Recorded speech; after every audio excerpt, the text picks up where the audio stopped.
Hello, നമുക്കിന്ന് കുറച്ച് പിസ്താഷെല്ലും ഒരു മിററും വെച്ചിട്ട് ഒരു അടിപൊളി ഡെക്കോർ ഉണ്ടാക്കിയെടുത്താലോ. പിന്നെ നമ്മുടെ കയ്യിൽ മെഹന്തി ഇത്രയും സ്റ്റെയിൻ ആയിട്ടുണ്ടായിരുന്നേ. അപ്പോൾ നമുക്ക് സ്റ്റാർട്ട് ചെയ്താലോ. ഞാൻ ആദ്യം തന്നെ ഒരു കാർഡ്ബോർഡ് എടുത്തിട്ട് ഹെക്സഗൺ ഷേപ്പിലുള്ള മിറർ നമ്മൾ ഇതിൽ ഒട്ടിച്ച് കൊടുക്കുന്നുണ്ട്. ഞാനിവിടെ ഫെവി ബോണ്ടാട്ടോ യൂസ് ചെയ്യുന്നത്. എന്നിട്ട് ഈ ഒരു ഷേപ്പിൽ കട്ട് ചെയ്തെടുക്കുന്നുണ്ട്. എന്നിട്ട് നമ്മുടെ കയ്യിലുള്ള പിസ്താഷെല്ല് നമുക്കിത് ഇതിൽ കാണുന്ന പോലെ നമുക്കിത് ഫുള്ളായിട്ട് ഒട്ടിച്ച് കൊടുക്കാം. ഒട്ടിച്ച് കൊടുത്തതിന് ശേഷമുള്ള ഫൈനൽ ലുക്ക് വന്നിട്ട് ഇതാണ്. അപ്പോൾ ഞാൻ വിചാരിച്ചു ഇതിൽ കുറച്ച് പെയിൻറ്റ് കൂടെ അടിക്കാമെന്ന് വിചാരിച്ചു. അപ്പോൾ എൻ്റെ കയ്യിൽ ഒരു ഡാർക്ക് ബ്രൗൺ കളർ ഷെയ്ഡ് ഉണ്ടായിരുന്നു. അപ്പോൾ അതും കൂടെ അടിച്ചു കൊടുത്തിട്ടുണ്ട്. ഫുള്ളായിട്ട് കളർ അടിച്ചതിന് ശേഷമുള്ള ലുക്ക് വന്നിട്ട് ഇതായിരുന്നു.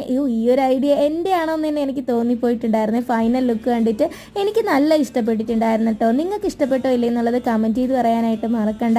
കുറച്ച് പിസ്താഷെല്ലും മിററും ഉണ്ടെങ്കിൽ ജസ്റ്റ് ഇതൊന്ന് ട്രൈ ചെയ്ത് നോക്കണേ.